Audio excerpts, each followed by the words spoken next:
people Shinobi no Kami here. This is the promised one-shot of what if Naruto went back in time again and again.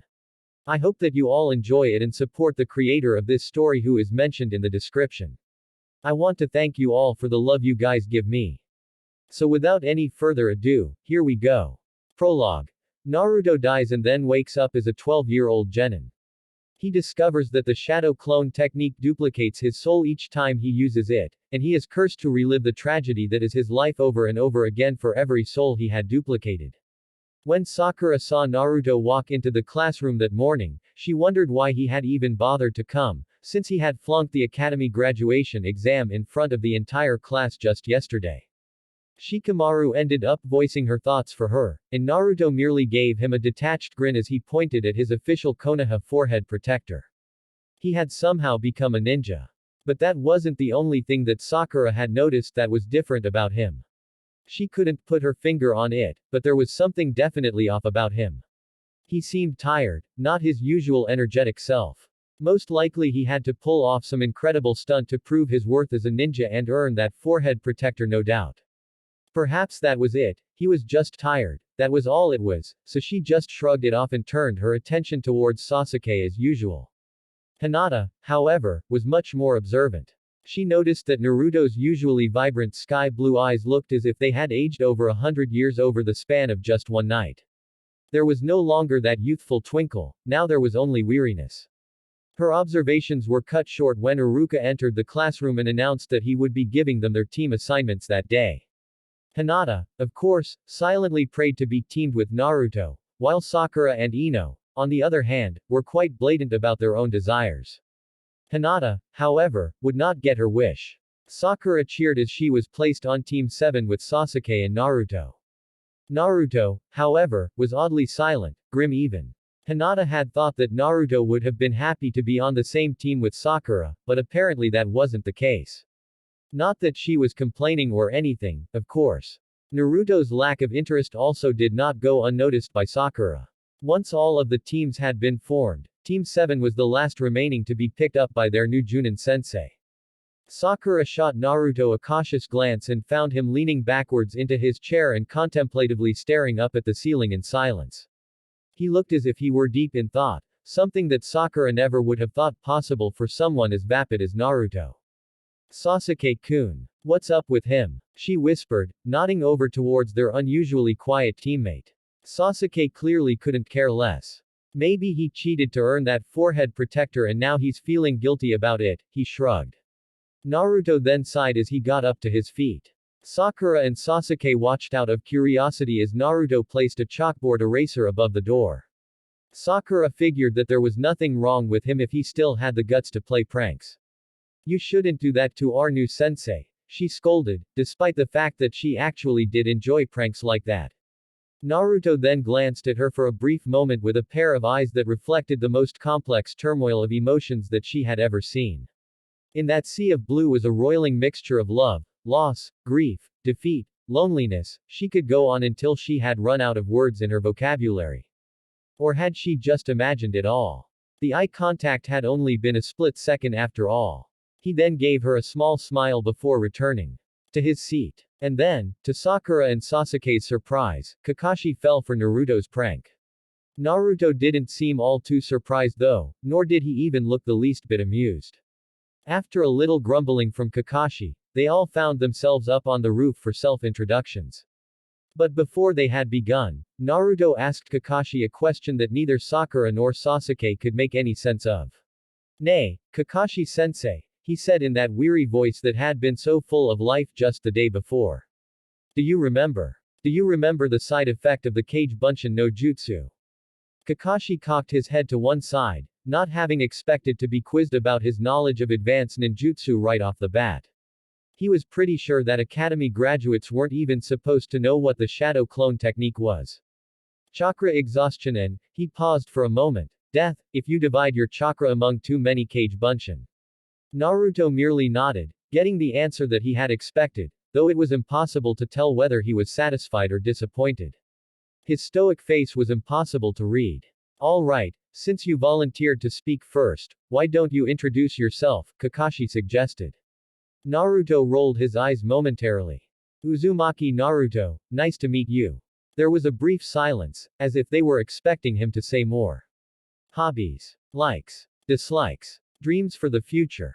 Kakashi urged. He had been under the impression that Naruto was supposed to be an energetic prankster, so this stoic boy that was now in front of him was not what he had been expecting. I do a little of everything, I guess, a jack of all trades, Naruto replied with a disinterested shrug. Everything. Kakashi raised an eyebrow. That's quite the resume you have there. Naruto let out a cynical laugh. Sure is. Care to elaborate? Not really. Next, Naruto nodded over at Sakura, who was sitting in between him and Sasuke.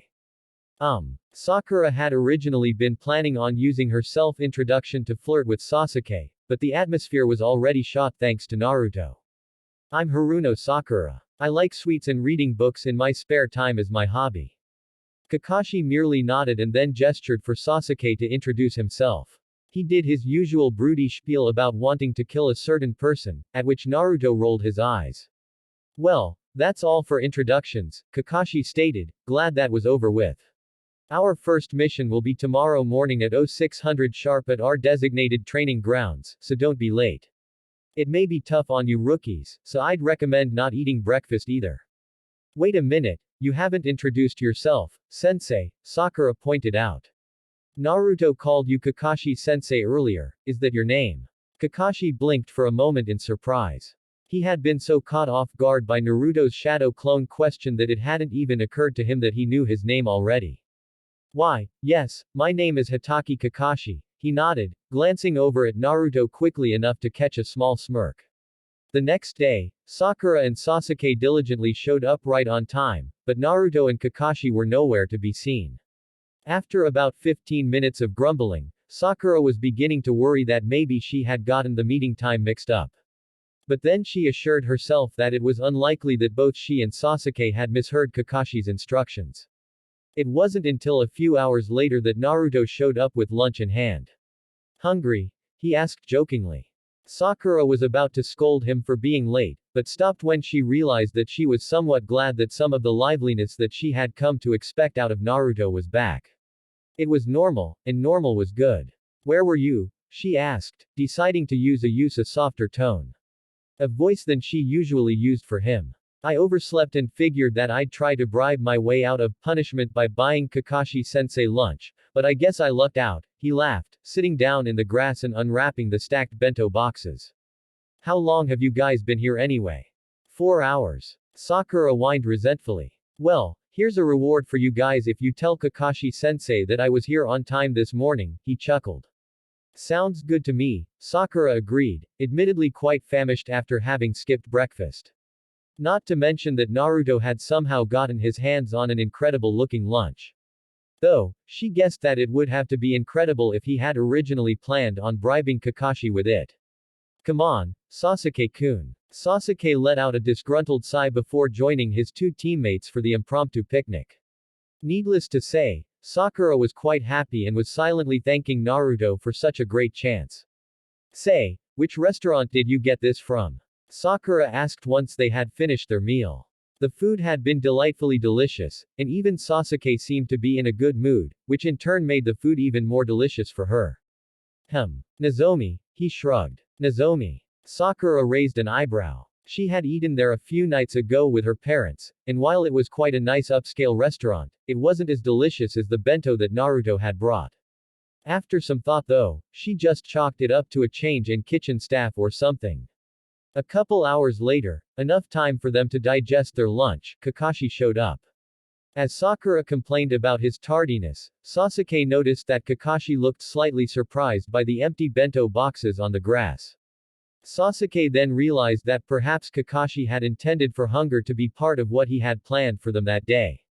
That was the only explanation Sasuke could come up with as to why a Junin would be 6 hours late to a mission briefing.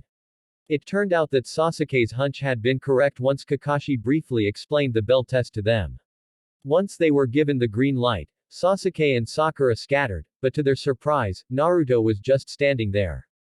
Are you going to use the Kage Bunshin no Jutsu? Kakashi asked curiously, remembering what Naruto had asked him the other day. Nah, I destroyed the part of the forbidden scroll containing the technique when I stole it the other night, Naruto replied casually.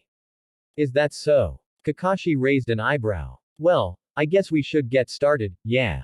Henge. Naruto shouted, but only his right arm was consumed with the smoke usually associated with the transformation technique. As the smoke cleared, Kakashi was surprised to find that Naruto had turned his right arm into a razor-sharp blade. Once the fight commenced, Kakashi noted that Naruto's speed and strength weren't really anything out of the ordinary, but it was his form that piqued his interest. Naruto swung that blade around with the controlled chaos of a hurricane. Not bad, Kakashi-sensei. Naruto grinned as his blade missed the strings that attached the bells to Kakashi's belt by a fraction of a millimeter. With you holding back so much, I figured I'd be able to get a bell by now. Quite the cocky one, aren't you? Kakashi laughed. Believe it, Naruto shot back good-naturedly before they went at it again. By now, however, Sasuke was tired of seeing Naruto hold his own against a Junin, so he decided to join in. He had thought that he'd have to make a conscious effort to avoid Naruto's blade, but he was surprised that Naruto seemed to know where he was at all times. Now this isn't fair at all. Ganging up on me 2-on-1 like this, Kakashi chuckled, keeping the two surprisingly talented genin at bay. Make that 3-on-1, Sakura declared, joining the fray. Keep in mind that there are only 2 bells, Kakashi reminded. Yeah, save your teamwork lecture for later. Naruto rolled his eyes, surprising Kakashi enough for Sakura and Sasuke to make a successful grab at the bells. All right. We did it. Sakura cheered, even though a part of her felt bad that Naruto didn't get one. Kakashi scratched the back of his head in slight confusion for a moment. Yeah, you 3 pass, I guess, he laughed. Naruto too? Sakura asked, surprised. Yeah, Naruto too, Kakashi nodded. As the days turned to weeks, Sakura found herself becoming accustomed to Naruto's strange mood swings. On certain days, he'd be in a bitter slump, completing their tedious D-rank missions with the efficiency of a cold and unfeeling machine. But, on other days, he'd be somewhat chipper. Though, the youthful exuberance that he was known for back during their academy days never returned. Naruto was less of an annoyance this way, however, so she hadn't paid much mind to it. Or rather, she was used to it. Admittedly, Sasuke didn't exactly have the warmest personality in the world, though his biting cold demeanor was one of his attractive points. Kakashi as well, despite his goofiness, was very emotionally detached. And, now, Naruto had joined their ranks as well. Hanging around her teammates was like being locked inside a freezer, an emotional icebox, but she was used to it, so she paid it no mind. That is, until one day, she ran into Hinata at the market district. Hey, Hinata, what's up? She asked out of politeness. She had never really gotten along with the quiet girl back at the academy. Hinata had been far too unapproachable, but only because of extreme shyness rather than the emotional chill that Sasuke was known for. Oh, just a day off from missions, Hinata replied awkwardly, twiddling her fingers as usual. How about you? Shopping? Oh, nah, my parents are busy with work, so I figured I'd grab something to eat. Sakura nodded towards the Nozomi restaurant a few buildings away. It's kind of embarrassing eating alone though, so would you like to join me? She asked with a laugh. Yeah, sure, Hinata shrugged. I feel so out of place here. Sakura giggled once the waitress had seated them and given them the menu. The majority of the people at this restaurant were middle-aged businessmen in suits. Why this place? Hinata asked nervously, also feeling as if she stuck out like a sore thumb. Oh, Naruto bought us a really delicious lunch from here a couple weeks ago, so I figured I'd come check it out. Though, it did take me a little while to save up enough to afford it, she laughed, taking a look around the place. Naruto-kun did? Hinata asked, feeling a slight pang of jealousy. Yeah, he was late for our first mission, so he tried to bribe his way out of punishment by buying us lunch. Can you believe that? Sakura giggled. Then she noticed a young couple walk out with a couple of black bento boxes. Hey, wait, the bento boxes were pink. She frowned, straightening up to get a better look around for any other bento boxes. All black. Pink bento boxes? Hinata asked. I don't think any restaurant would use pink bento boxes. Yeah, I know, why didn't I think of that before? Sakura sighed. I remember seeing those pink boxes on sale at the vegetable market down the street. I think Naruto cooked that bento himself, but why would he lie about it? Are you ready to place your orders? The waitress asked, interrupting them.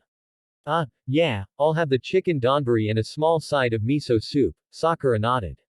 And I'll have the nigiri and sashimi combo, Hinata said. Hyuga princess, you are. Sakura laughed once the waitress was gone, causing Hinata to blush a little. So where were we? Oh, yeah, Naruto. Oh, wow, I can't believe I'm having a conversation about Naruto with another girl. Have you noticed anything strange about him? Hinata asked softly. The last time she had seen him had been during team selection, and she hadn't been able to forget the aged and weary look in his eyes since then.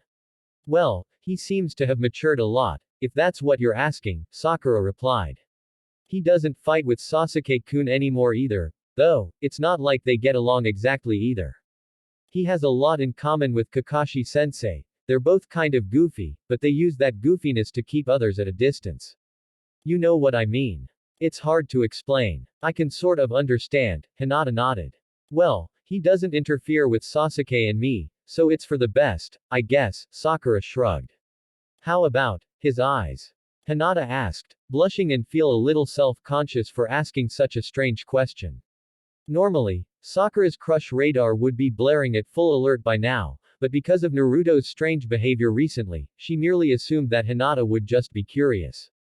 Anybody who even vaguely knew Naruto would be curious. Naruto had been a curiosity magnet lately after all. Yeah, his eyes are really strange, Sakura agreed. Like, sometimes I feel like I'm looking at an old man, his eyes are similar to Hokage-sama's. The waitress then interrupted them once again by bringing them their food. Sakura stared hard at her chicken donburi. It looked delicious enough despite being one of the restaurant's cheaper dishes. But once she tasted it, she knew that it wasn't the same chicken that Naruto had treated them to. Naruto's pink bento was way better. What are you doing? Sakura found Naruto up on the outer perimeter walls that protected the village. It looked like he was reinforcing the construction of the wall or something. I don't really like sitting around with nothing to do, he replied, applying a seal she didn't recognize onto a sturdy plank of wood before hammering it onto the base of the wall. It's a D rank mission, but it keeps me occupied and I make a little extra money on the side. What are those seals? She asked, not really out of curiosity but to avoid any awkward silences. What kind of seals would I be putting on a fortress wall? He asked with a chuckle, hammering on yet another polished plank of wood. These walls as they are may repel catapult rounds for a while, but they won't be much use against, say, a giant summoned snake. But we're at peace with all the other nations, Sakura pointed out with the innocent naivete of a 12-year-old. I know, that's why this is a D rank mission, he laughed.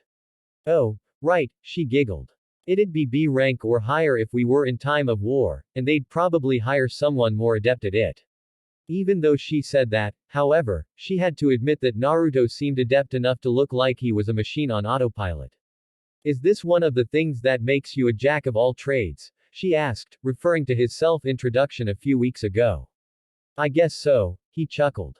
I'm surprised you remembered. You're a good cook too, aren't you? What makes you think that? Nozomi's doesn't use pink bento boxes, she pointed out. Sharp observation, he chuckled as he put his hammer down and paused from his work for a moment. So you're a cook too? It wasn't a question. Well, I can't eat instant ramen every day, he joked as he quickly put together an expertly crafted stool out of the planks of wood for her to sit on. Sakura raised an eyebrow as she tested the sturdiness of the stool for a moment before sitting down on it. It was surprisingly comfortable, as if molded specifically for her butt to sit on. Thanks. No prob, he shrugged, resuming his work on the wall. I meant, for the food too. It was delicious. He blinked in surprise and glanced at her for a moment with those mysterious eyes that had captured both her and Hinata's fascination. Don't mention it, he replied casually with the first genuine smile she had seen from him in weeks. Why hide the fact that you're such an incredible cook? She asked curiously. The Naruto that she knew from back in the academy days was such an egotistical braggart, so she couldn't imagine how or why he had hid such a talent for so long. Well, when you're young, you tend to say stuff, he shrugged, raising his voice a little over the pounding of the hammer.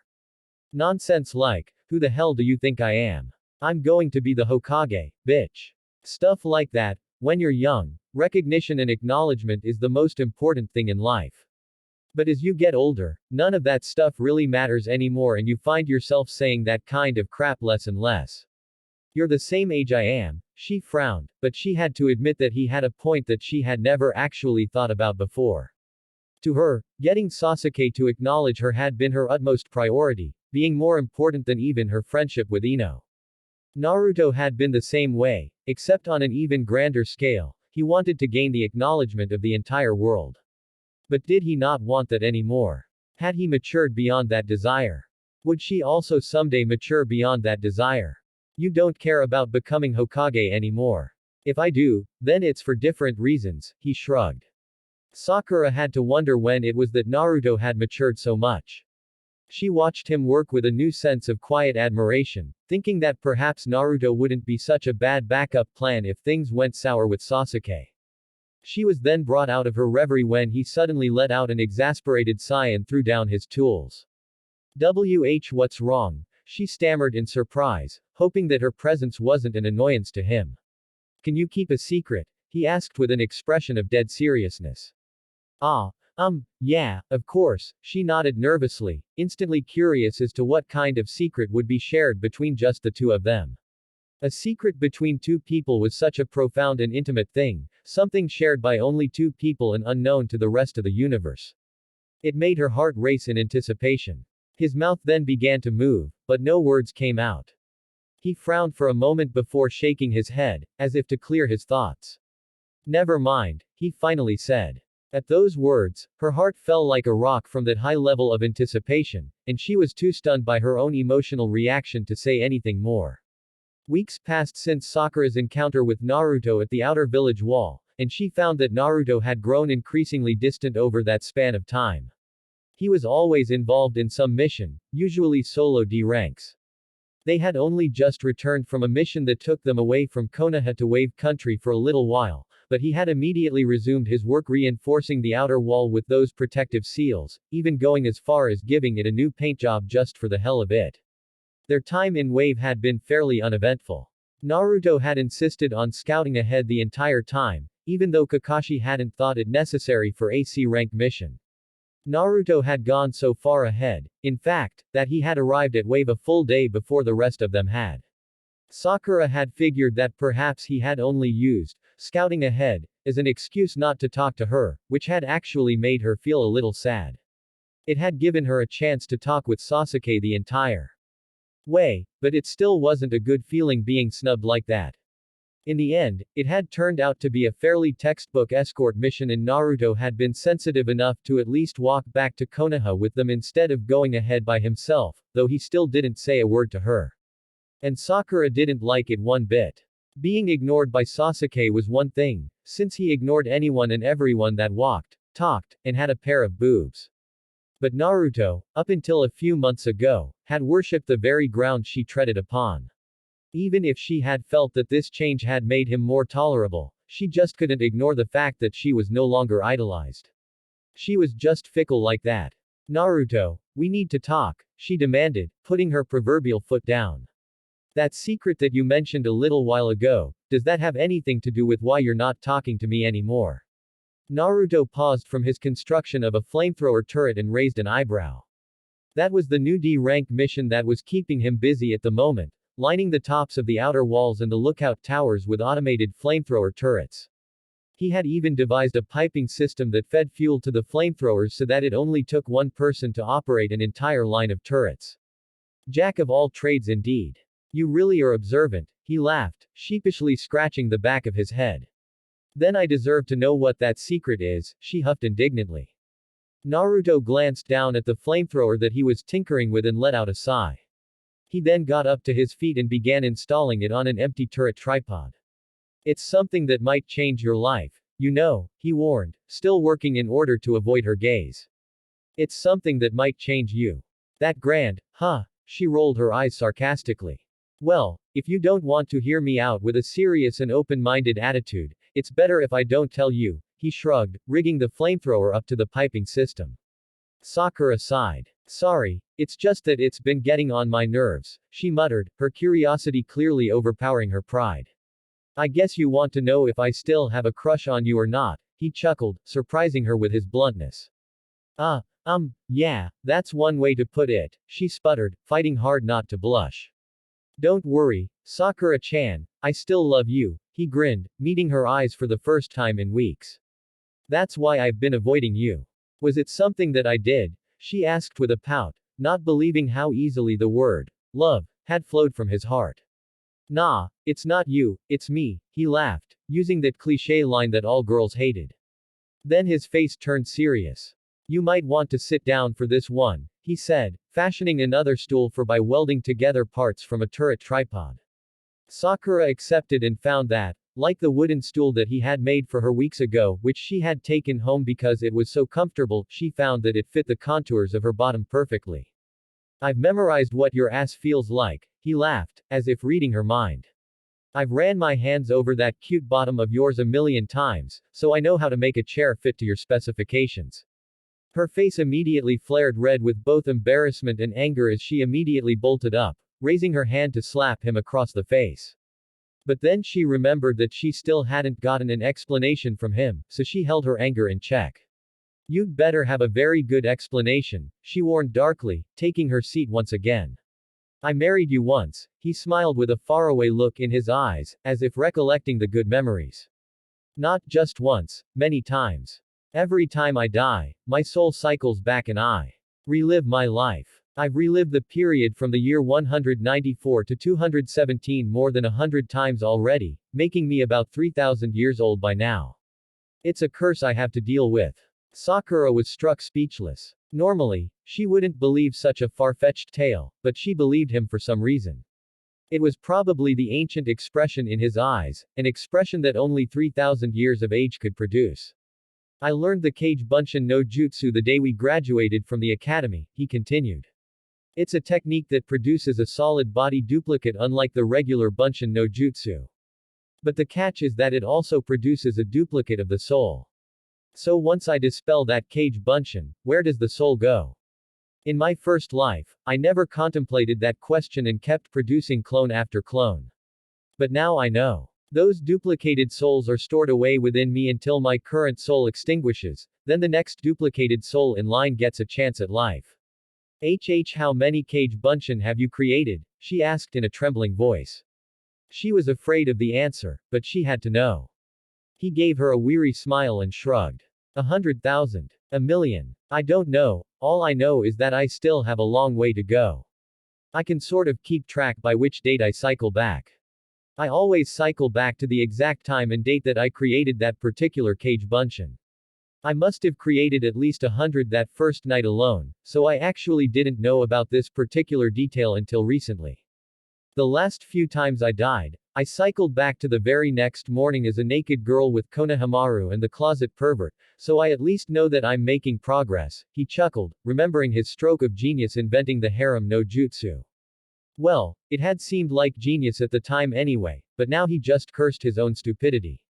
In my first life, my original life, I married you, Sakura-chan, he chuckled, leaning his back against the railing and craning his head out towards the magnificent forest vista that their position high up on the village wall had provided them.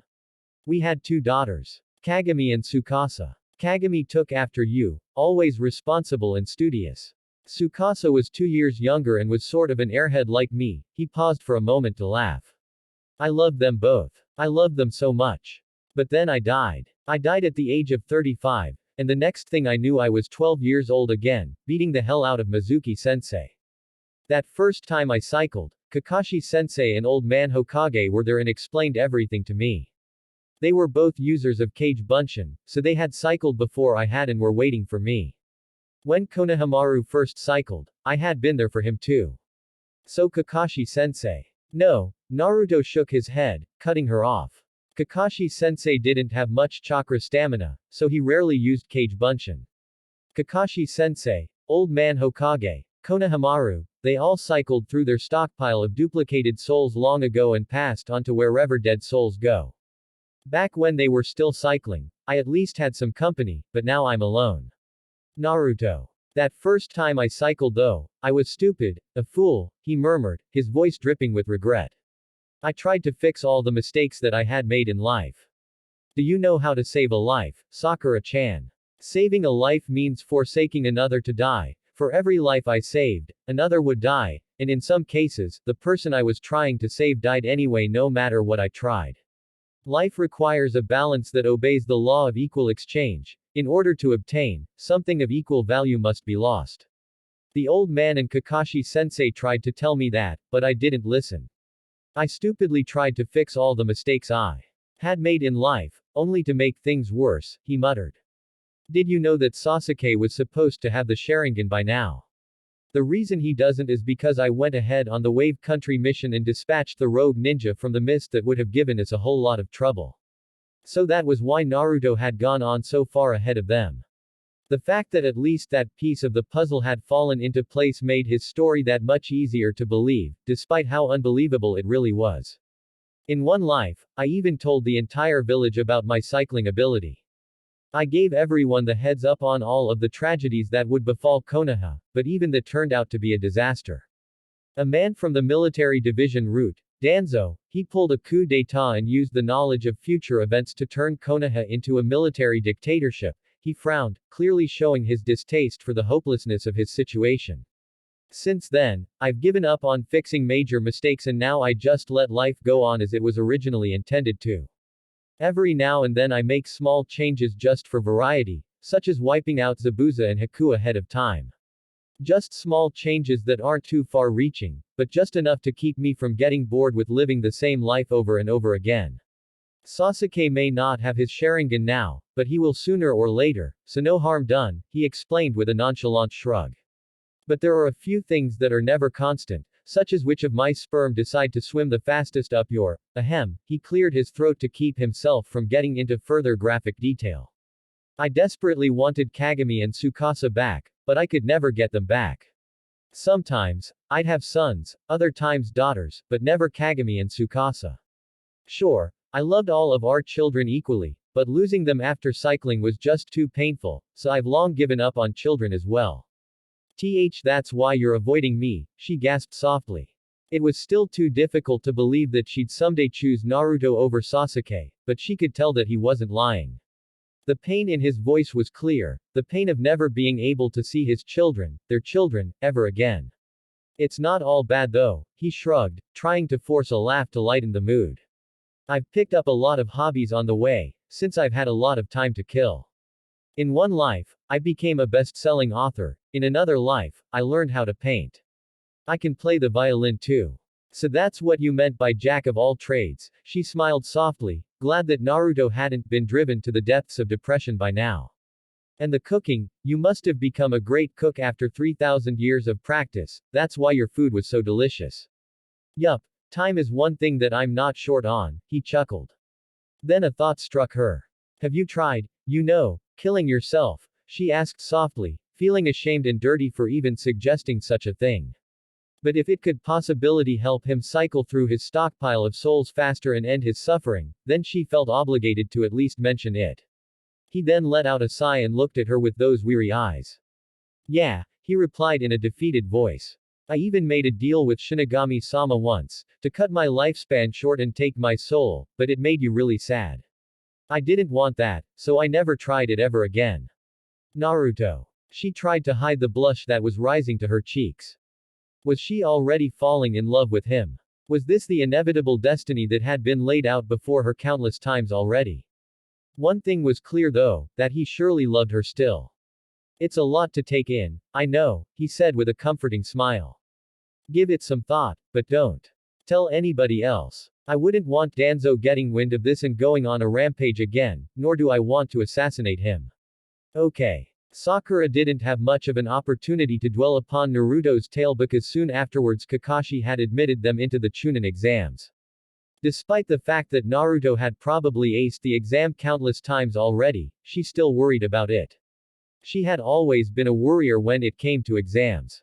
She did get a boost of self-confidence though when she had spotted the genjutsu hiding the room number that had fooled all of the other genin there. It was then that a strange boy in green spandex began hitting on her and challenged Sasuke to a fight. At first, Sakura was giddy with delight that Sasuke would be fighting against another boy that seemed to have a crush on her. But, right from the start, things didn't look good for Sasuke. Sasuke should activate his Sharingan for the first time right about now, Naruto muttered, watching Rock Lee toy with the Uchiha genius with little interest. Not that it'll help him at all. Sakura gasped when, as predicted, Sasuke's eyes turned a frightening shade of blood red. But, also as predicted, Rock Lee still wiped the floor with him. Sasuke-kun, she whimpered. The fact that Sasuke had been completely destroyed was even more unbelievable than Naruto's tale. To her, Sasuke had always been invincible, the undefeatable golden boy. To see her idol fall was devastating. All right, break it up, you two, Naruto sighed, blocking one of Lee's kicks before it landed across Sasuke's face. Don't do anything to taint your youthfulness, he grinned jokingly. Lee blinked for a moment, confused, and then smiled. You're right, I almost lost sight of what is youthful, he apologized, using the nice guy pose. Let's go, stop wasting time, Naruto muttered, not even bothering to help Sasuke up. After being betrayed by the guy over 100 times already, his patience had worn thin long ago. He no longer saw Sasuke as a brother as he once had in his original life. Time had long stripped him of his innocent and naive outlook on life. What's your problem? What do you have against Sasuke-kun? Sakura huffed, bristling at the harsh treatment Sasuke was getting. Sasuke. Naruto stopped in his tracks but didn't bother to turn around. If you ever betray Konoha, I'll kill you. Sakura gasped. Was Sasuke going to turn his back on Konoha someday? Was that why she had ended up marrying Naruto? It couldn't be true. Sasuke wouldn't betray his home village. Sasuke-kun. Sasuke frowned as he got to his feet and dusted himself off. He didn't know what Naruto was going on about, but he didn't like it. I dare you to try to kill me, moron, he growled angrily, clenching his fists so tightly that his nails began digging into his palms and dripping blood onto the floor. First he had been humiliated by a ridiculous ninja with a bowl cut and green spandex, and now the Academy's dead last was talking down to him and making random uncalled for threats. He couldn't take it, he had to prove himself superior. Didn't I tell you to stop wasting time? Naruto muttered coolly, already heading into the waiting room for the Chunin exam.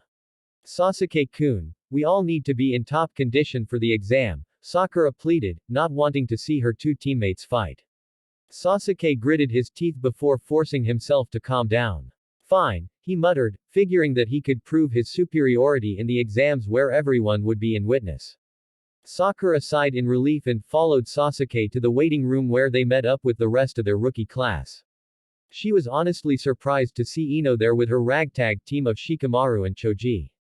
Were those three really qualified for this exam? Oddly enough, Naruto was hamming it up with a team of genin from the sand.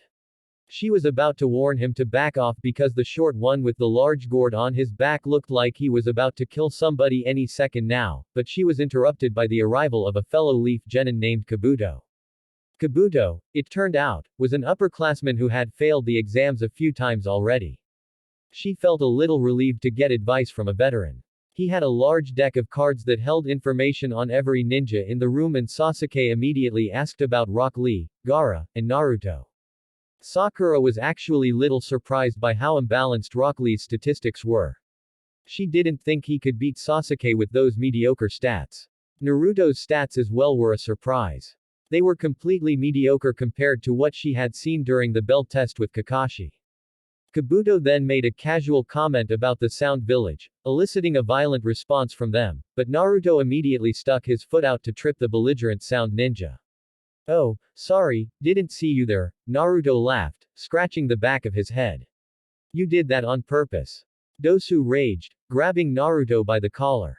Luckily, however, Ibiki intervened and announced the start of the first exam. Sakura let out a sigh of relief when it turned out to be a written test. Normally, she'd worry about Naruto, but she figured that he probably had all of the answers memorized by now. As she suspected, the first exam went by uneventfully. Even the final 10th question, which had been a psychological scare tactic, didn't really faze her. It seemed like Naruto really did know what he was doing after all. The second exam, however, scared her. The bloodthirsty examiner even forced them to sign waivers just in case they died during the exam. The only solace she found was that they'd be doing this as a team. We'll make it through this, okay? Right? She gulped nervously, hoping for confirmation from Naruto. But he didn't answer. He seemed to be keeping a close watch on the team of grass ninja. Are they strong? She asked worriedly. The one with the long tongue definitely gave her the creeps. That was when Naruto's eyes shot wide open in shock. Orochimaru, he roared, charging in towards the grass ninja with a sphere of spiraling chakra in hand. Naruto-kun. I knew it. It must be the Kage Bunshin no Jutsu that has granted me this second chance at life. Orochimaru cackled with sadistic glee, immediately shedding his disguise. Why didn't you tell me before, Naruto-kun? You're so mean to keep this wonderful secret from me. Orochimaru. How many Kage Bunshin did you make? Without me even noticing during the previous life. Naruto fired the sphere of chakra like a cannon, ripping Orochimaru's left arm off.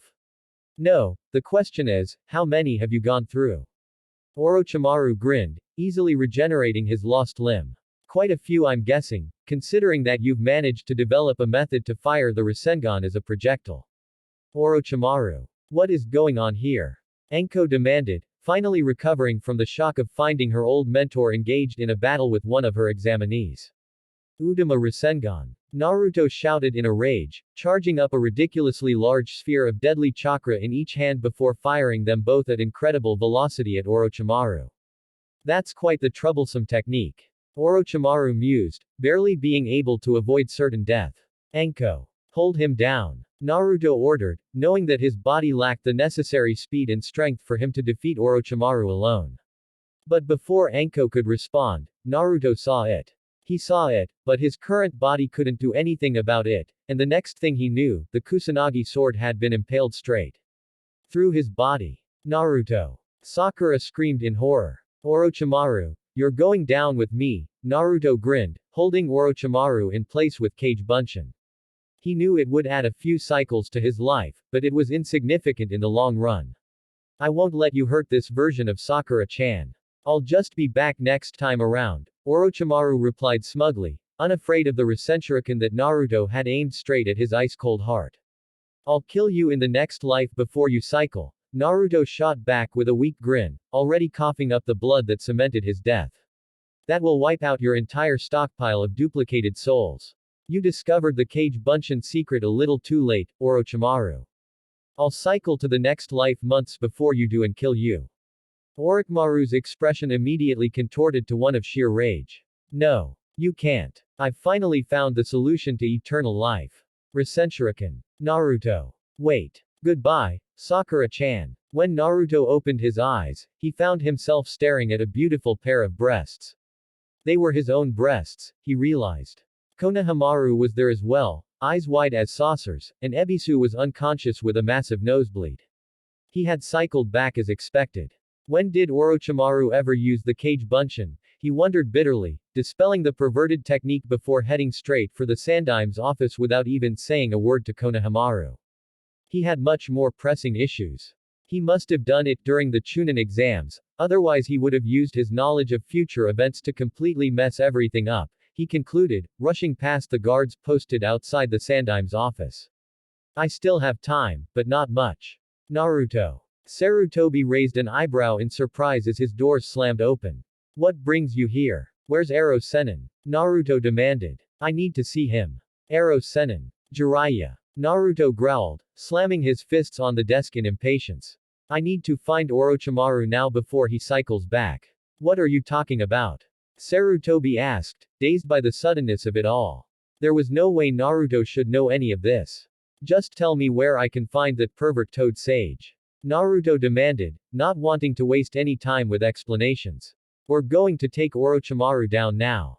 Far away, in another time, in another life, Sakura was weeping over Naruto's bloody and lifeless body. She knew that he was still alive, but that didn't ease the pain of losing him at all. He had gone somewhere she could never reach. Naruto, wherever you are. I wish you the best. With Jiraiya's help, Naruto had managed to ambush Orochimaru and wipe him out. Orochimaru didn't seem to recognize him, so it was clear that he had yet to cycle when Naruto had ended his life with another Rasenshuriken. With Orochimaru gone early on, Naruto spent the rest of that cycle living a recluse hermit life in the mountains, deciding not to interfere any further in the events of that timeline. With both Naruto and Orochimaru out of the picture, it turned out that Sasuke would not betray Konoha this time around in order to even out the balance required by the law of equal exchange. Life went on with the events with the Akatsuki and Madara playing out as they would have except with Sasuke taking his place in the balance of power. He kept these conditions for Sasuke's loyalty to Konoha in mind, thinking that it might come in handy during some future cycle. Perhaps Sakura may be happier this way. Then, at the age of 35, right on schedule, he died. Sakura-chan. Gay. Naruto. Stop it. Leave me alone. Sakura wailed as Naruto smothered her with an affectionate embrace. Get off me before I kill you. Naruto grinned sheepishly as he let her go. He had lived in the mountains alone until the age of 35 in his previous cycle, so that made it 23 years since he had last spoken to Sakura and he had missed her dearly. What's wrong with you? She screamed, clearly flustered that Sasuke just happened to be watching. Naruto just gave her a playful wink before heading up to the back of the classroom to ham it up with Shikamaru, Choji, Kiba, and Shino. In previous cycles, Shikamaru had often been a very reliable cohort, so it was very good to see him again. Geez, I can't stand him. Sakura grumbled loudly enough for Sasuke to hear as she quickly fixed her hair. I really hope I don't get stuck with him. But, just her luck, when Iruka announced the team assignments, she ended up teaming up with Naruto on Team 7. She let her disgust be known to the entire class, but Naruto surprisingly didn't react. He merely left with Iruka to get some ramen once they had been dismissed for lunch. Even later that day, when they had been introduced to the Junin who would lead their team, Kakashi, Naruto had been surprisingly civil and well-behaved despite that freak public display of affection that morning. That, however, wouldn't last very long. When Sakura had gotten out of the bath that night and was getting ready for bed, she heard a poignant melody floating in through her window. Her neighbor was a very attractive single woman, so she figured that it was yet another suitor trying to woo her with a moonlit serenade. She sighed as she went over to her balcony to take a look, wishing that Sasuke would serenade her. She then gasped when she saw that it wasn't her neighbor that was being serenaded, it was for her. There was Naruto in her backyard with a violin, eyes closed, and playing an aria that, true to its name, seemed to lift her spirit upon its lighter-than-air melody. It was such a beautiful piece that she almost felt as if her tears could escape any second now. When the song came to a close, he jumped up to her balcony, startling her, and sat there, perched on the balcony railing, with a grin across his face. Good evening. Kya, she squealed when she realized that the only thing she was wearing was a pink bath towel. She tried to cover herself up with her arms and glared at him, but it was hard to stay angry with him, especially with the euphoria from the aria he had just serenaded her still looping on repeat in her mind. Th, that couldn't have been you playing, she accused. It must have been a recording. He just grinned and placed the violin on his shoulder once again, this time playing a different tune, a canon instead of an aria, but it was just as beautiful. And, before she knew it, she was once again under his music spell. She couldn't help closing her eyes and just letting the melody spirit her away. Naruto then took the opportunity to plant a soft and gentle kiss upon her lips, a kiss that was as light and feathery as the aria he had first played for her. Then, when her eyes fluttered open in shock, he was already gone. Naruto. The next morning, Sakura showed up to their training grounds early in the morning without eating breakfast, just as Kakashi had specified. Sasuke had already been there when she arrived and she was glad to see him. The way Sasuke's presence set her heart afire was proof that Naruto meant nothing to her and what had happened the night before had been a complete aberration. Good morning. Sakura blinked in surprise when a pair of arms wrapped around her from behind. It felt so good that her body immediately switched to autopilot and melted into the loving and protective embrace. Sakura-chan? Naruto asked, noticing that she had gone into a daze. He then laughed a little and playfully blew into her ear, jolting her out of her reverie. And causing her to let out a small moan of pleasure. He knew exactly what turned her on. Naruto. What are you doing? She screamed, realizing that Sasuke had witnessed it all. Sasuke-kun, it's not what you think. You're the only one I have feelings for, please believe me, she pleaded in desperation. Sasuke, Seeing this opportunity to lose a fangirl, just huffed and turned away, pretending to be angry. Being on the same team with Sakura would be much more tolerable for him if he didn't have to deal with her excessive fangirling. Sasuke-kun. Please believe me, she begged. You're the only one for me. Sasuke just continued to ignore her. Naruto. Explain to Sasuke-kun right now that there's nothing, between you and me, she demanded angrily, stomping her foot. Come on, Sasuke, drop the act and let's have breakfast, Naruto suggested cheerfully as he laid out a picnic blanket. Kakashi-sensei told me that he'd be late, so we might as well keep our energy up. We'll be sparring with him today after all. Sasuke gave him a suspicious glance before joining him for breakfast. The prospect of sparring against a Junin excited him and he wanted to be in the best shape possible, so breakfast was a must. All right, but it better not be any garbage that you cooked up. Don't worry, it's takeout from that diner down the street, Naruto lied. Sakura-chan, you too. She had to fight back drool at the sight and smell of scrambled eggs mixed with potatoes, bacon, sausage, mushrooms, and peppers. She immediately forgot what it was that she had been angry about before and sat down to eat. She really loved a Western breakfast, but her parents insisted on traditional Japanese. I also brought some strawberry and peach tarts, he said with a grin, handing the small bakery box over to Sakura, causing her to squeal with delight. He really knew what buttons to press. Once they had finished breakfast, Sasuke went off to train and prepare for what he guessed would be an intense match with Kakashi later on.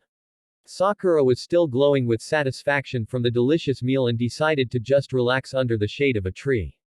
She watched with curiosity as Naruto jumped up onto one of the branches of the tree she was sitting under and pulled out a harmonica. He leaned back against the trunk and began belting out a mellow bossa nova jazz tune. It was so relaxing that she couldn't help smiling and closing her eyes, allowing herself to drift upon the lazy melodies. It was as if she had suddenly been spirited away to a sandy beach somewhere off the coast of Ipanema.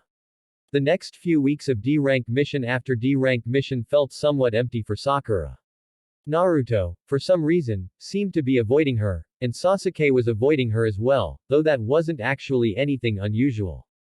It didn't seem like Naruto was angry with her, he had actually been quite cheerful with her, but also quite distant at the same time.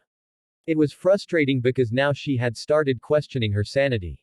Had Naruto really kissed her that night on her balcony or had it all just been some kind of hallucination brought on by his hauntingly beautiful music? If he had really kissed her, then why was he avoiding her now all of a sudden? Why did he keep disappearing right after missions were over? It was driving her crazy, but she just couldn't bring herself to ask Naruto for some answers. She got her answers the day that they returned from an uneventful escort mission to Wave Country. A new best-selling novel had been published while they had been gone, and the author of that novel had been none other than Uzumaki Naruto. She figured that he must have locked himself in his room every single day after missions were over in order to write that book. She found it to be a perfectly plausible and acceptable reason for his absence and lack of social life, but it still didn't explain that kiss. She had immediately gone out to buy it, hoping that maybe the answers she had been searching for may lie within its pages, and finished it in one night. It had a funny title, Doki Doki Fantasy, but it was an incredibly sad and tragic tale about a train, a lonely girl, and the conductor that loved her. She had cried so hard at the end that she had to go get a glass of water to keep from dehydrating. She had also found it disturbing how she had grown increasingly obsessive over Naruto. She couldn't help it though. It seemed like, overnight, he had become even more mysterious than Sasuke. The music, the novel, what else did the guy have up his sleeve?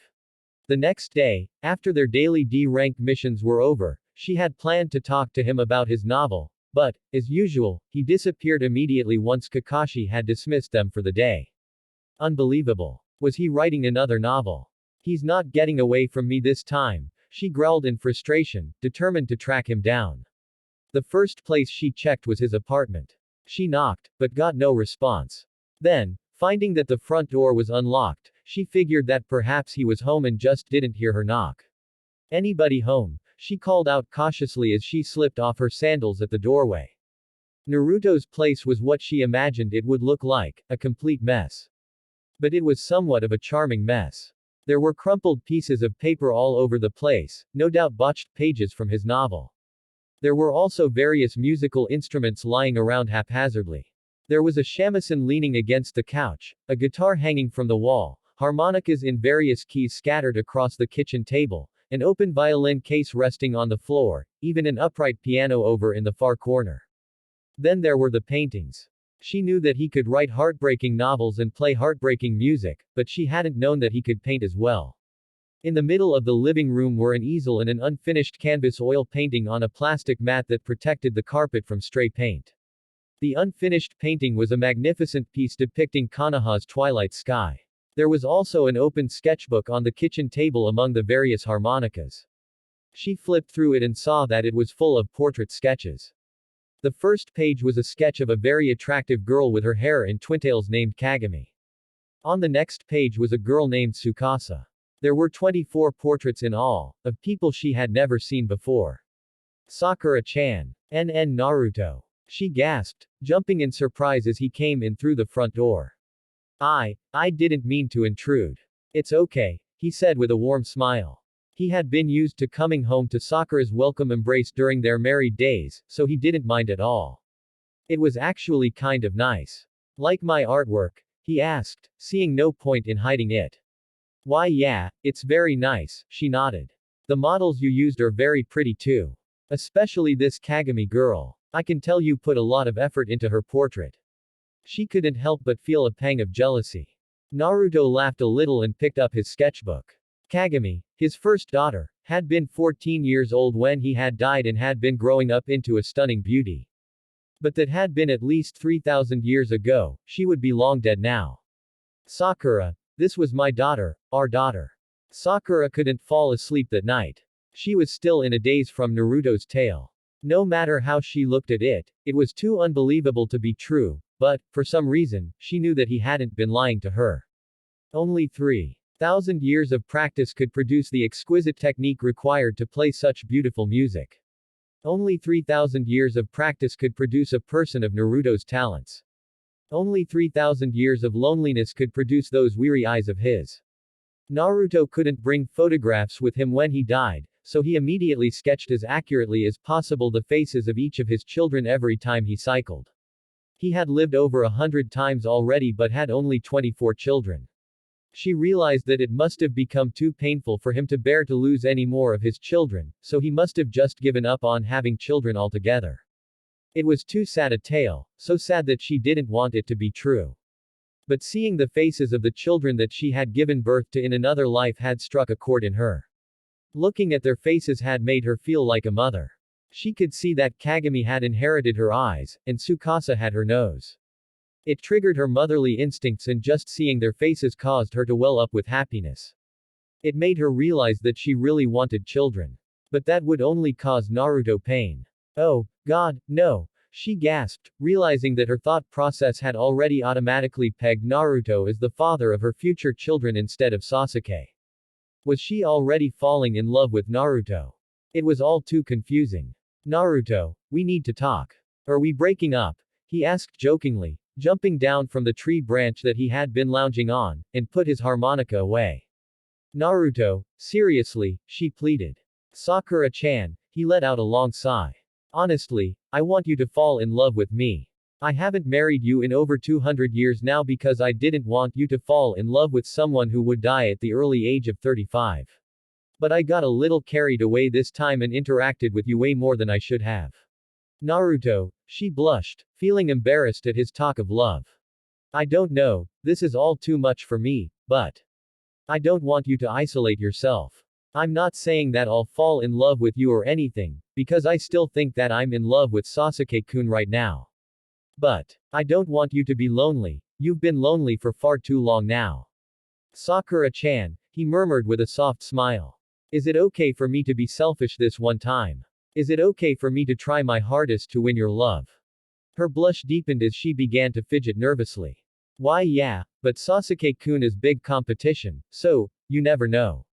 Naruto shook his head. You'll forget all about Sasuke soon enough, he whispered into her ear, his breath on her sensitive skin causing her to shiver in delight. You're mine, Sakura-chan. Despite Naruto's big talk about making her fall in love with him, he had put romance on hold, while they went through the Chunin exams. He had stopped avoiding her though, so at least that was a plus. They had made it through the first exam without much trouble, but it had been the start of the second exam that Naruto had begun to act extremely antsy. She found it quite odd for someone who knew of future events to be antsy, but she soon found out what it had caused him to be so apprehensive. She had let her temper rage out of control when Naruto had stood by and did absolutely nothing while Sasuke had been nearly killed by a freak named Orochimaru. She knew of how Naruto's previous attempts to save the world, so to speak, had ended in utter disaster. She knew that saving Sasuke now might have dire consequences later. Something about the law of equal exchange. She knew all of that, but none of that eased the pain of watching Sasuke get pummeled to near death. And she had yelled and screamed at Naruto, cursing him for not saving Sasuke. She knew it was unfair to him, and that she had been completely unreasonable, but matters of the heart were oftentimes unreasonable. Naruto. I'm sorry for yelling at you earlier, she sighed as she took care of a dormant Sasuke. Naruto shook his head. You had every right to get angry, he replied simply and just left it at that. She discovered that Naruto had some incredible ninjutsu up his sleeve as well, so they had made it through the rest of the second exam without any further trouble. She had almost forgotten that Naruto must have accumulated over 3,000 years worth of ninjutsu by now. In the preliminary matches, Sasuke had just barely scraped by with a victory, given his condition. Sakura had tied with Ino, and Naruto had drawn his match with Kiba out to a reasonable length in order to keep a low profile. Naruto had interfered with one of the matches though, saving Rock Lee from getting his leg crushed. He only interfered verbally with Hinata's match though, saying that if he had actually jumped in, the consequences would have been very severe. But still, watching him save Rock Lee just made it that much harder to swallow the fact that he had let Sasuke get beaten so badly like that. But Sasuke eventually recovered, much to her delight, but Kakashi had immediately taken him away for a month-long training journey in order to prepare for the main matches. That left her alone with Naruto, which scared her and excited her at the same time. Hey, Sakura-chan. Hey, she stammered as he jumped in through her balcony that night. This was the first time she had let a boy into her room, and it was both intimidating and thrilling, especially since Naruto was so much more experienced than she was. She had to admit that he was quite dashing now that she saw him as sort of a tragic hero. Sorry for not warning you ahead of time about what would happen to Sasuke, he apologized with a sad smile as he took a quick look around her room. It had been 200 years since he had last been inside after all. It's okay, she shook her head. I was out of line. But it would be helpful you do warn me about things. Yeah, that's why I'm here, he nodded as he took a seat at the foot of her bed. He patted the spot beside him, gesturing for her to have a seat.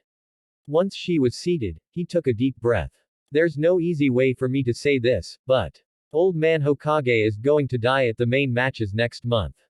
She gasped and was glad that she had already been sitting before Naruto had dropped that bomb on her. There's nothing you can do to stop it. I've tried, he murmured sadly. One time, I saved him, but Asuma-sensei died instead. Another time, Kakashi-sensei died in his place. But most of the time, the old man just dies anyway, no matter what I do to prevent it. I've watched him die over 100 times already, helpless to do anything about it. You'd figure that I'd get used to it by now, but no. It hurts the same every single time. Oh, Naruto, she felt an overwhelming wave of sadness wash over her as yet another tragedy of his life had been uncovered for her. How many more deaths had he witnessed over and over and over again? I'm sorry, she cried, wrapping her arms around him and burying her face in his shoulder. I'm so sorry. It's been far too long since you've last held me like this, 200 years ago for me, he chuckled softly. Sakura kept her face buried in his chest, unable to bring herself to look at the magnitude of sorrow his eyes held. 200 years is a long time. The main matches, and the Sand and Sound invasion came and went as Naruto had informed her ahead of time. It was hard for her to be at the Sandaim's funeral, knowing that she had known that this would have happened and that she had done nothing to prevent it. The fact that she couldn't have done anything at all didn't ease that pain much. She was starting to regret asking Naruto to give her the heads up on future tragedies, but she realized that the pain she felt was probably just a mere droplet in an ocean of suffering for him. When he had told her that Sasuke would betray Konoha, she had blown up at him once again, just like that time during the Chunin exams when he had just stood by and watched Orochimaru beat Sasuke into a pulp. She had thought she had matured enough to handle things like this, but apparently she thought wrong.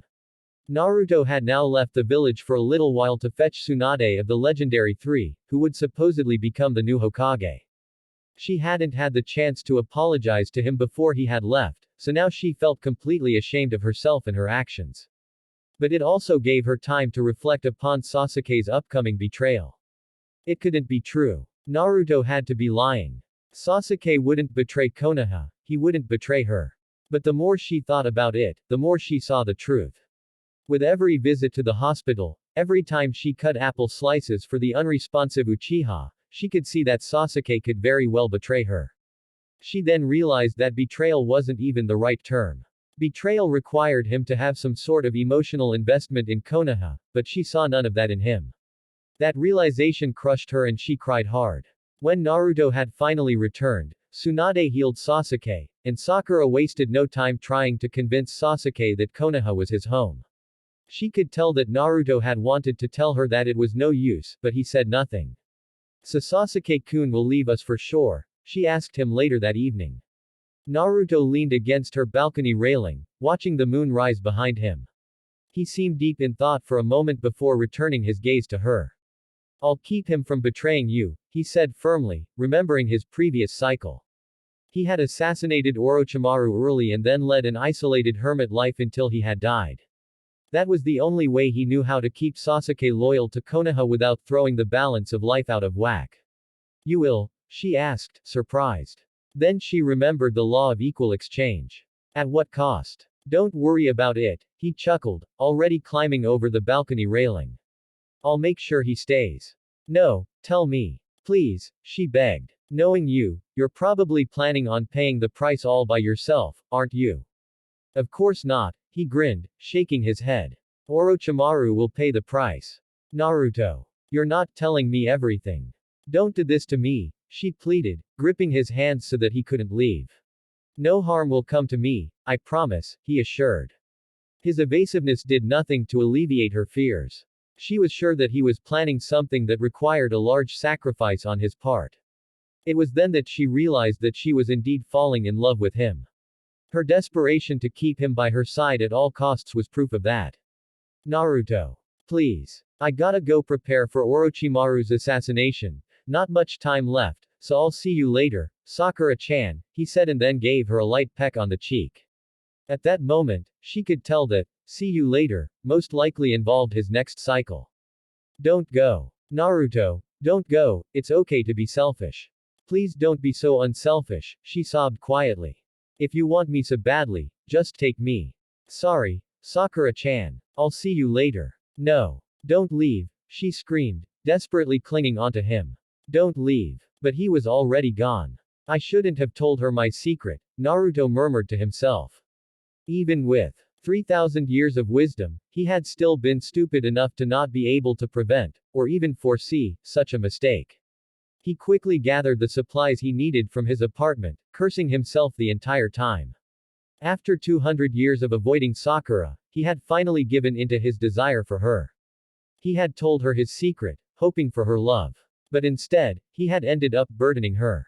Kuchio's no jutsu. He summoned a small messenger toad and ordered it to go find Jiraiya. That should be everything, he muttered as he scanned his apartment one last time for anything he may have forgotten before setting off. As Naruto headed for the North Gate, he looked around his hometown one last time, knowing that he wouldn't be able to return until his next cycle. He had at least 20 years before he would die, so that wouldn't be for a while.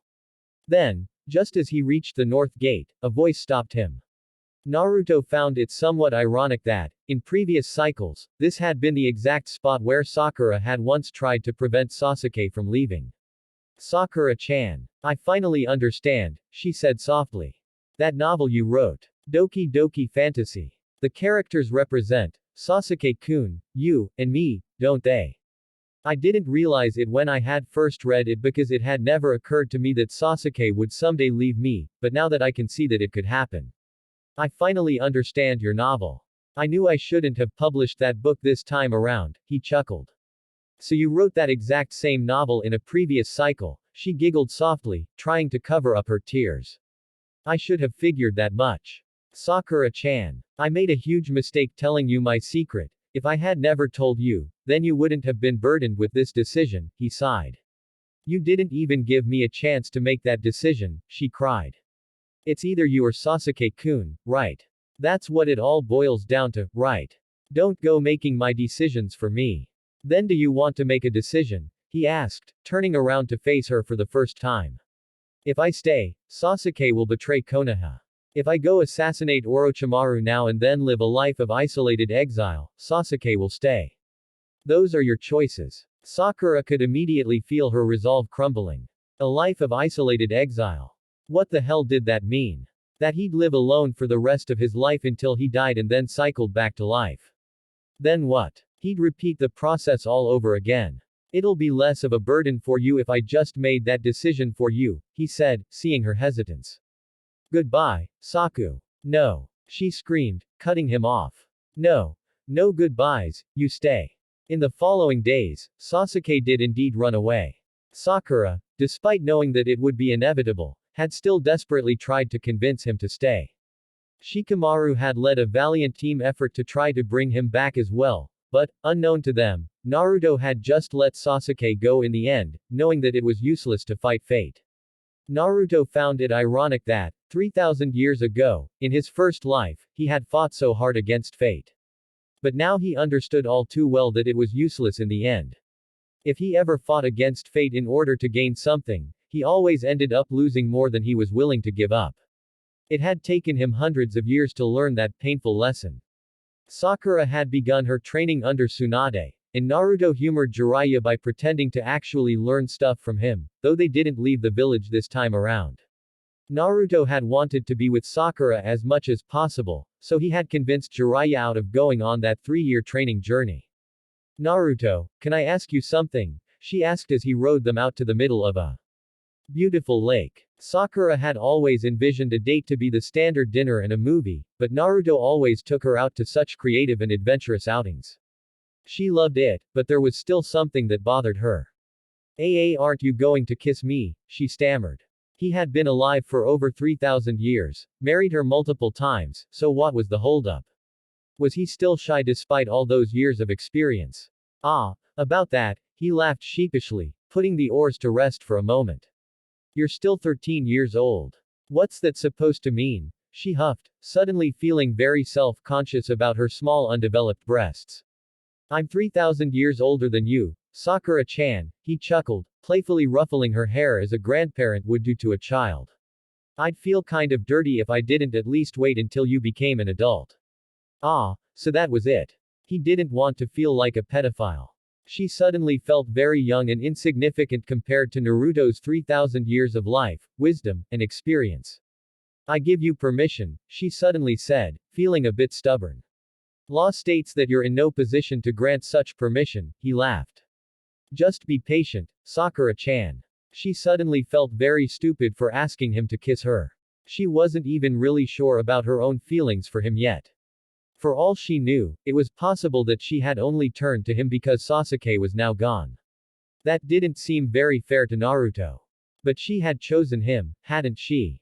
That night when he had been determined to assassinate Orochimaru and leave Konoha for good in order to guarantee Sasuke's loyalty, she had begged him to stay, she had chosen him over Sasuke. Didn't that mean something? She frowned. Naruto, I want you to kiss me. No. Don't be so stubborn. Just shut up and kiss me. I don't want to. Naruto. Since then, Sakura had set off on a mission to seduce Naruto. She was sure of her feelings for him, and she wanted him. The fact that he had the willpower to wait a few more years for her to grow up only made her drive that much stronger. She wanted to prove to him that she was already grown up enough. She started innocently enough, by asking him for a massage every now and then. His hands were magic on her sore and tense muscles from long hours of training with Tsunade, so she didn't even need to try to sound sexy about it. Her body reacted with sensual moans of pleasure all on its own. Oh, Naruto, yeah, that's the spot. Ooh. Sakura-chan, he whined. Could you quit it with the pornographic moaning? I can't help it, she purred sensuously as he continued to massage her back. It feels so good, can I take my shirt off? No. Please. It would feel so much better if you used massage oil. No, you're not old enough, young lady, he scolded. HMPH, you're no fun, she pouted. Old man. Naruto twitched. I know what you're trying to do, Sakura-chan. Please don't make this harder than it already is for me. Fine, she sighed, sitting up and resting her head on his shoulder. But try to see it from my perspective too. If you do die at 35 like you say you will, I only have 22 years left with you. You're too young to talk like that, as if we're already committed to marriage or something. You're way too young to make that decision, he scolded. But it's true, isn't it? She frowned. I'm already falling for you, and we'll eventually get married, and I'll spend my days with you until you die. Naruto shook his head and then kissed her lightly on the forehead. You're not destined to fall in love with me. You haven't for the previous 15 or so cycles, so don't talk like marriage is inevitable. I want you to be free to make that decision on your own when the time comes. I disagree, she pouted. You may think I'm immature, but I do believe in soulmates. Those previous 15 Sakuras probably did love you, and you only hurt them by avoiding them and not marrying them. Naruto studied her for a moment, impressed by her insight. Maybe you're right, he said with a smile, finally drawing her in close for a gentle kiss to her lips. I know I'm right, she whispered almost inaudibly, the kiss leaving her breathless. More. Please, more. Sorry, I'm still waiting until you grow a pair of boobs, he grinned, immediately shattering the mood. Ooh. Naruto. So, am I mature enough for you now? She asked seductively, posing for him in the new red evening dress that Ino had helped pick out. Getting there, he laughed, giving her an appreciative once-over. He did have to admit that she looked incredible. 3 years had passed since Sasuke's betrayal, making her 15, but Naruto still refused to make any advances on her. Frustratingly, her figure hadn't really filled out too much, but she could tell by the lust in his eyes that he really wanted her regardless. She really had to be impressed by his willpower, but she was getting impatient. She had grown head over heels in love with him over the years and she just couldn't stand the fact that he still thought of her as a little kid. Sorry, but there's some business I need to discuss with you tonight, he said, suddenly turning serious as they arrived at the restaurant. It was a posh and luxurious place, but Naruto could easily afford it considering how much money he made from his novels, paintings, musical performances, odd jobs, and missions. Yeah, I do too, she nodded as their waitress led them to their table and handed them the menu.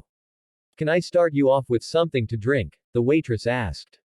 Water is fine, Sakura replied. A Coke for me, Naruto grinned, not caring that it would be strange to drink a soda at such a high-class place. He usually didn't care too much for luxuries, but Sakura really liked the food at that particular restaurant. So what is it that you wanted to talk about? Is something big going down soon? She asked, unfolding her cloth napkin and placing it gingerly on her lap. Yeah, an organization called Akatsuki will begin mobilizing soon, he explained. She listened with rapt attention as he told her about the upcoming kidnapping of the Kazekage and how she'd be one of the first Konoha ninja to take out a member of Akatsuki. Even if you say that, do you really think that I can do it? She wondered, still not really too confident in her abilities as a ninja. These are S-rank criminals we're talking about, Naruto. Don't worry about it, he assured coolly. Even without my help, you'll come out victorious, but I'll stick around nearby just in case if it'll make you feel better. Why yeah, I'd like that, she nodded. So what is it that you wanted to talk about? He asked curiously. Well, she bit her lip nervously. You see. Naruto had seen this before in a previous cycle and his heart almost froze. No. You didn't, he sputtered in disbelief. You learned the Kage Bunshin no Jutsu. Sakura nodded sheepishly. I haven't used it yet, but. Naruto slumped into his chair and sighed. Sakura-chan, why? I thought you'd be happy, she pouted, disappointed by his reaction. I am, he said, taking her hand in his. But do you really understand what you're getting yourself into? Sakura couldn't honestly say that she did. She was only 15 years old after all. There was no way she could comprehend what it would feel like to be 3,000 years old. But, if I'm with you, Sakura-chan, there's something I haven't told you about yet, he admitted with a long sigh.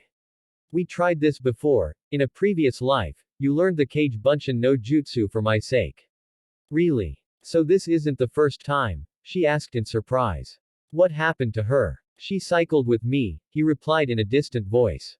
We were together for a good 400 years, being with her took away all of the loneliness that the Kage Bunshin no Jutsu has cursed me with. But one day, before she cycled, she died, effectively wiping out her stockpile of souls. You mean, she gasped. I was crushed, he said with a bitter laugh. You wouldn't believe how painful it was to lose the person that I had spent 400 years with. And that's when you began avoiding a relationship for 200 years straight, she murmured, starting to see the pieces fall into place. When I cycled back and the Sakura in that lifetime had no memory of the 400 years we had spent together, I was so crushed that I committed suicide right then and there, he murmured. I slit my wrist for about 5 cycles straight until I got tired of seeing my own blood, dying, cycling back, dying, cycling back, dying. Since then I've turned into this bitter and cynical old man that you see now. Naruto. I won't use it, she said, stroking his hand comfortingly. No, he shook his head, smiling a little. It would make me very happy if you did. I'd be honored if you'd be willing to spend the next couple million years with me, he laughed. If you love me, I'd be willing to risk everything for you. Naruto, she gasped, starting to feel the tears that were threatening to spill. Does that mean that, oh, I do love you, Naruto. I love you so much. I love you too, Sakura-chan. Hey, Sakura-chan, remember me? Sakura blinked for a moment, surprised by the blonde Anbu ninja that had suddenly appeared beside her. You're Uzumaki Naruto, right? She asked, her facing lighting up in recognition. From back in the academy. Oh, you remembered, he laughed, paying for the sweets she was just about to purchase. Wow, that was, what, 3 or 4 years ago, she laughed, graciously accepting the box of Daifuku mochi. You're Anbu now? She asked, finding him to be quite dashing with that Anbu tattoo on his upper arm and his fox mask worn haphazardly backwards. Weren't you the class clown back then? Yeah, well, I've cleaned up my act since then, he chuckled. I had a crush on you back then and I'd annoy the hell out of you every day, remember? My memory is kind of fuzzy, but I do recall something like that, she laughed, still in disbelief at how much of a catch that Naruto, the class clown, had turned out to be. I'll walk you home, he offered with a charming grin. So how about you? I hear that you've become the old hag's apprentice. Old hag. Oh, you must mean Tsunade-sama, she giggled. Yeah, it's hard work, but I think I've gotten a lot stronger, she nodded proudly. I was the one that dragged her back to Konoha. She had been kicking and screaming the entire way, so I know how much of a handful she could be, he laughed. You're incredible to have put up with her for so long. Oh, she's not so bad, Sakura replied, joining in on the laughter. Well, this is my place, thanks for walking me. No prob, he shrugged. Do you want to come inside? She asked hopefully. She didn't think she'd feel this way since Sasuke had left, but there was no mistake that she was falling for this guy. We can catch up over a cup of tea. I'd like that, he nodded, grinning happily as he stepped inside the Haruno household. So how'd you get into Anbu? She asked, leading him to the kitchen table before setting some water to boil. She was glad that her parents weren't home yet.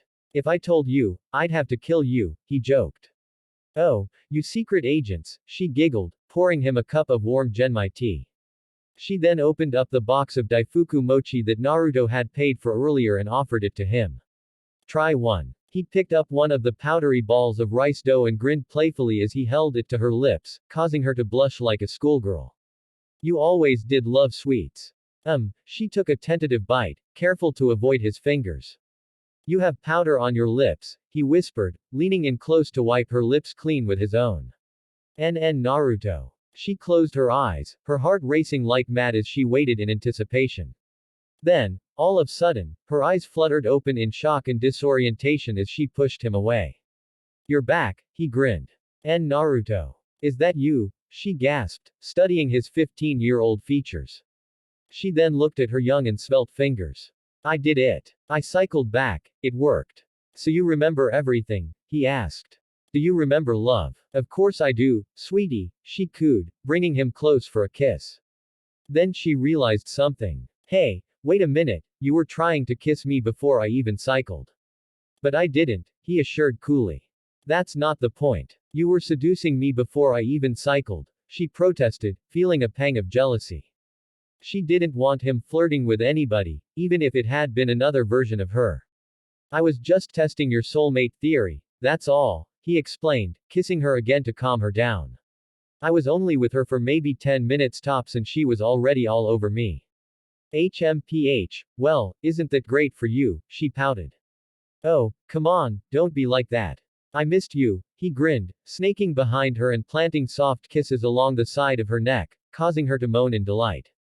Ooh, more, she giggled, any leftover anger already having dissipated. I love this 15-year-old body. So, tell me, what happened after I died? He asked, now kissing her earlobe. How's Asuka? I died about 20 years after you did. It's too bad that you missed Asuka's wedding, she said, turning around and snuggling up against him. She married Shinji-kun, Ino and Shikamaru's kid. She had already left the house and started a life of her own, but I still miss her. You must miss her even more, she had only been 15 when you cycled. Yeah, I miss her like hell, but I'm glad to hear that she's happy, he grinned. So what about you? She asked. What's with the Anbu gear? He shrugged. I figured I'd offer my services to Anbu this time around. Hell of a lot more exciting than D-rank missions. You're not going to be too busy to spend time with me now that you're big shot Anbu, are you? She asked teasingly, leading him up to her bedroom. Hey, Anbu missions may be more exciting than D-rank missions, but they're still a walk in the park for me, he laughed, already trailing kisses down her neck, unzipping her shirt before continuing down between her bra. You don't feel like a pedophile this time around, she giggled. Why should I? You're an old hag now after all, he joked. HMPH, still 3,000 years younger than you dirty old man, she retorted, stripping him of his armor. Ooh, Anbu missions have definitely paid off, she gasped, almost drooling at his muscular physique.